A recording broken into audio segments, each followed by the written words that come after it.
Hello, my name's Mark Goodwin. My company's called Equal Parts Education.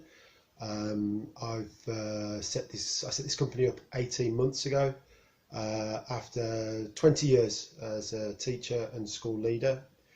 My job now entails working mainly with permanently excluded students, but also training in schools, training teachers on behaviour, mindset, well-being, and I also run coaching programs in schools with students who are disaffected and disconnected, sometimes on the cusp of permanent exclusion, but sometimes just going through difficult times with school, hoping to coach them back on track with their schools. I've got a point of view about exclusion. This is why I've done this film. I've seen both sides of exclusion now.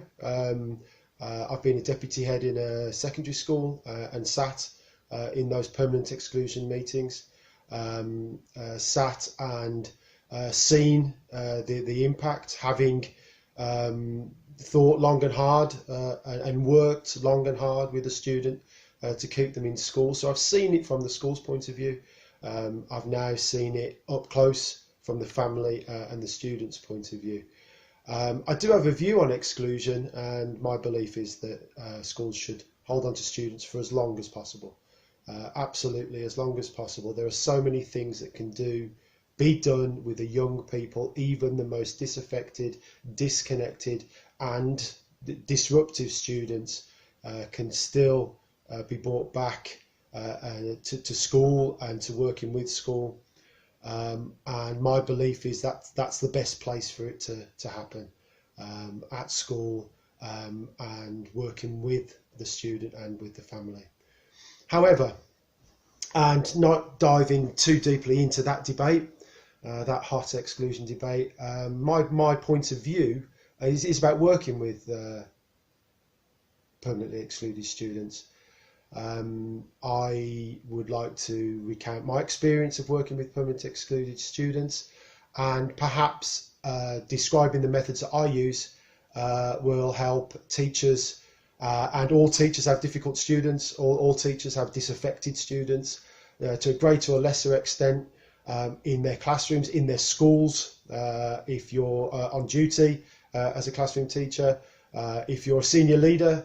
There are, I believe, ways to work with permanently excluded, disaffected students that can help turn them around. In the time that I've been doing this, I've worked with around a dozen students, personally worked with them, and all bar one have gone back into school. The one who hasn't is a really complicated case and is waiting for the right school. So there is strong evidence based on my work with J, with H, with JD, that these approaches work and you can make a difference. And let's be honest, when it comes to permanent exclusion, if you reverse that permanent exclusion, if you get that student back into school, the transformation is genuine. Life chances are transformed. The future for that child is transformed, and that is not an understatement. So where do you start with a permanently excluded student? You start by giving them some belief. You start by being explicit about your commitment to that student. All the students I work with have been broken. It's an emotive word to use, but they've been broken into pieces by the exclusion process, and I have to show a commitment to them that their rebuilding, their work, their reconnection with school is important to me, and I am clear about that from the outset. I don't hide from the fact that I want to get them back into school. I won't labour it, I won't push it, I will remind them, but my commitment is to them being back at school. And that's sometimes a long conversation about the merits of school and why school's a better place for them to be. But my commitment is to their rebuilding as a person and their reconnection to school. But I'm explicit about that commitment. The classic throw is that they don't care. I hear that a lot from the students that I work with. I don't care about school, I don't care about me, and I don't care about you either. And my response to that is, well, I do.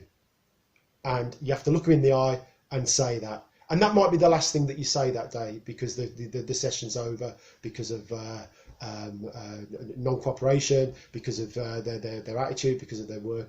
But it's always explicit for me that I care about their future and about what they are going to do and how they're going to turn it around. Linked to that is talk of their potential. There's nothing better to flip around a kid than to talk about their potential and tell them that my commitment to them is their unlimited future. Any 16-year-old who's working with a teacher, whether it's me or in school, you can honestly say to them that they have unlimited potential. You can honestly say that, because if they work hard, if they study, if they listen to their teachers, if they take on board everything that's thrown at them at school, they will do well. And if they have high expectations, if they have high targets, if they want to transform the world, you can honestly talk about that. But you can talk about potential. I very quickly start to gather evidence about their being able to do things well. I'll talk about the circle you cast in a moment. But you've got to look for things that they've done well, whether it's a piece of work that they've done well, whether it's just a better attitude, anything that you can collect. I call it a cookie jar. I start collecting these. Sometimes I physically collect it in a jar, put slips of paper in a jar, but you can just as easily write it down. Collect that evidence that things are going well, that they're rebuilding themselves.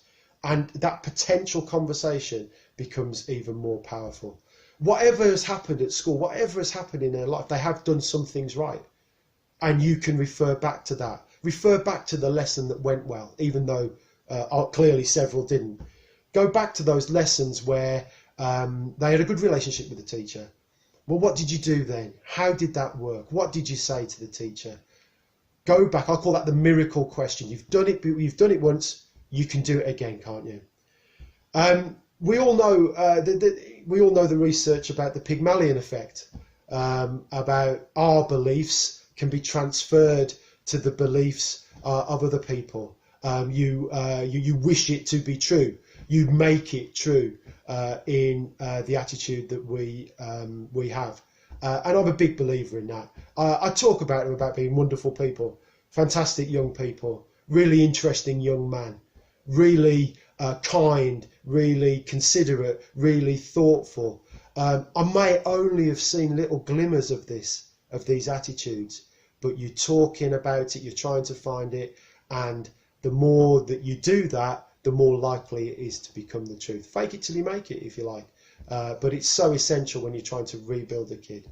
So my belief in that kid is summed up because I try and see them. I try and see that kid with all their faults, and I talk about perfection being an unrealistic ideal. I talk about my own faults and my own limitations, and in order to help them to understand that we're not looking for perfection, we're looking to be better and improvement. But I believe that they can be better, and I believe that they can improve.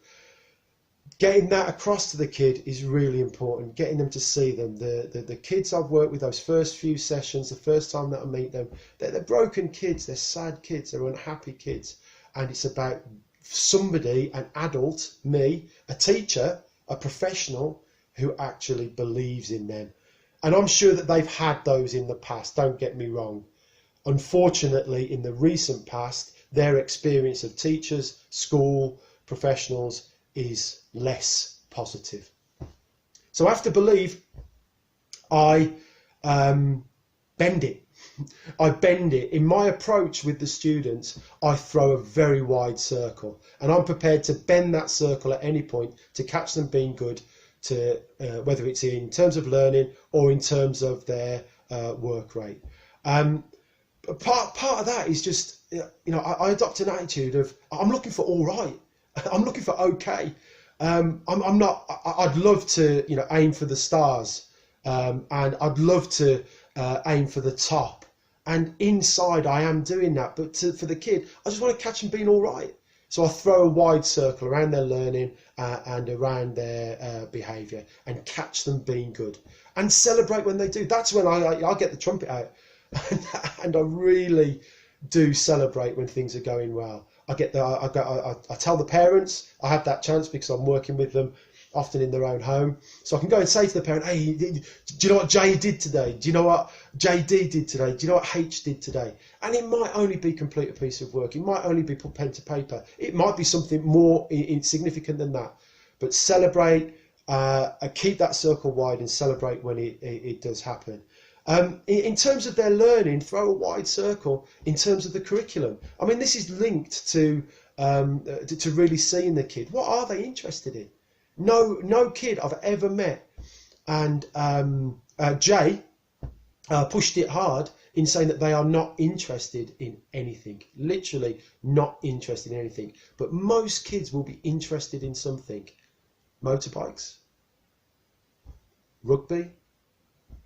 I'm working with a lad who loves makeup and fashion, working with a girl who loves current affairs, who loves politics, is completely baffled by it, but loves it. So you tap into these passions, and I build my lessons, a curriculum, if you like, around those interests. In a moment, we'll talk about, what's in it for the kid. I'm trying to sell education that they've become completely disconnected from and disillusioned by. So what's in it for the kid? So what is in this lesson that warrants their engagement? And when you're trying to draw a kid into your way of thinking and draw a kid into learning, that is essential. And once I've done that, and once I've thought about what I'm going to teach them, I think about what it looks like from their point of view.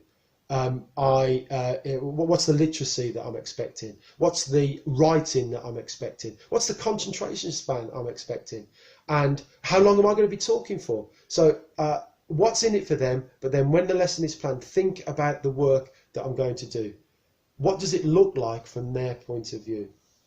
And those two things can completely enhance a session. And it's just getting upstream of any problems.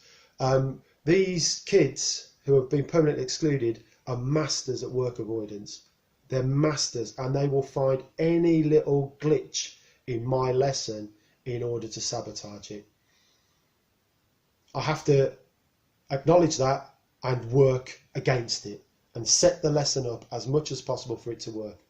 It mostly guarantees collaboration and engagement. It doesn't always. But that's where 20 years of teaching allows me to flex, throw a wide circle, flex, and move in order to open up the lesson and the learning for that kid. So believe and bend it. Be there. Third B, be there. Constantly remind the kid why you're there. I'm not going anywhere. I'm committed to them. Just like teachers are. Most teachers will have a class for a year. I'm not going anywhere. It's a little deeper than that in terms of being there. I have empathy for the kid's position. I was a teenager. It's a long time ago now, but I was a teenager. I was 15. I struggled with school. Acknowledging that, showing empathy for their position. Understanding how difficult it must be, non-judgmentally, to be in their position. Being there for them is about being physically present, but also about being emotionally and mentally present with that kid and understanding where they are. And then going back to believing in them, I'm here for them. I'm here for you. Two more B's. We've had believe, bend it, and be there. Two more B's. Don't badge. I just mentioned about labelling, but don't badge. Don't label that kid. That kid who's been permanently excluded has probably been labelled for 10 years in some cases with some label or other. I know, it's important that I know that they have special needs, that there may be, and certainly with H, certainly with JD, it was important that I knew that they had ADHD. Clearly, some of the students I've worked with are autistic. They've been permanently excluded. They're autistic. There's There's a whole debate about that. But I need to know the labels that the kids have been given, but they don't need to be reminded of them. So again, I talk about potential. I talk about what they might achieve. I talk about belief in what they're capable of doing. I don't label their behaviour. I don't label it good or bad. I certainly don't label it bad. I talk about their behaviour not working. They want to be successful at school. They want to work. They want to go to school. Their behaviour, if it's bad, is not working. Their behaviour, if it's good, yeah, fantastic. But it's fantastic because it's helping them get close to their goals, getting closer to get back into school. If it's my judgment about their behaviour, they're constantly looking for validation. And I'm trying to get them to be independent, to understand it for themselves. Obviously, I'm not threatening. There's no point me banging the table. There's no point me operating ultimatums. There's no point me backing the kid in a corner. There's no point me enforcing control over that kid. He's had all that. She's had all that. They've had all that, and it's got them permanently excluded. So I have to show them that there's another way. If I show it, if I role model it, they're more likely to adopt. They're also more likely to do what I've asked them to do. Believe me, they are. The other thing about badging, and this is something I have to fight really hard. I'm sarcastic. I think a lot of teachers are naturally sarcastic, and I really, really have to stop myself.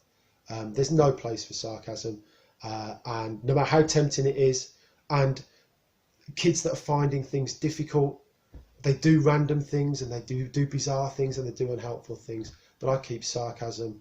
I keep banter, to be fair, well away from these sessions because you're on dodgy ground, you're on difficult ground. I try and play it very straight. If I'm going to say don't badge, I don't do anything that might be misinterpreted because, again, the kids can quickly jump on that. Final B then, final B is be you, is be me, is be the teacher. One part of that is looking after myself. I have to have a good well-being protocol going on because disengaged kids, disengaged from learning, disengaged from school, disengaged from teachers are challenging and can be difficult. So I've got a mental health and a well-being protocol that serves me mostly well and serves me and allows me to go day after day, day in, day out, and work with these students. I remember why I'm doing it. It's really important. Teachers often lose sight of this, and I understand because of the pressures and the demands and the grind of day-to-day teaching. But I remind myself of why I do this. When things are difficult, when I've had a difficult kid, when a session hasn't gone the way I did, I reflect. I'm a reflective practitioner. But I remind myself why I'm doing this, and it's because I want to make a difference. It's because I want to give these kids a second chance. It's because I understand where they're coming from. It's because I want them back in school, back in society, contributing. That's what I want them to do. Being me is also reminding myself that I'm the adult in the room. Difficult kids can take you to difficult places. And while you hope to remain calm, while you hope to remain reflective, you also have to remind yourself to be you're the adult in the room and you're professional. And that can be difficult at times when a kid is really being difficult. I mostly get it right. Sometimes I have to take a time out. Sometimes we stop the work and allow tension and never on my behalf, but on the student's part, anger and frustration. Allow that to dissipate. Allow that to go. Allow that to calm down. 5 B's, my point of view: permanently excluded kids, working with permanently excluded kids, believe in them, be there for them, don't badge. Be you, be the teacher, and be prepared to bend it. Now, all of those things take take faith, take incredible emotional resilience, and I believe that they take faith. But you have to have that faith in what you're doing, in the kids that you're working with, in order for them to change their lives, to get back on track and be better and be different. I suppose from a regular teacher's point of view, and I do train on this because I get asked, well, how do you do that? How do you get J, H, JD to do what you do? And I believe that those are 5 Bs that any teacher can take with any kid. Let's be honest, at our best, we do that with all of our kids. But if you've got difficult kids, if you've got disengaged kids, if you've got kids that aren't quite buying, remember the 5 Bs. Believe in them, be there for them, don't badge, be you, and bend it. Thank you.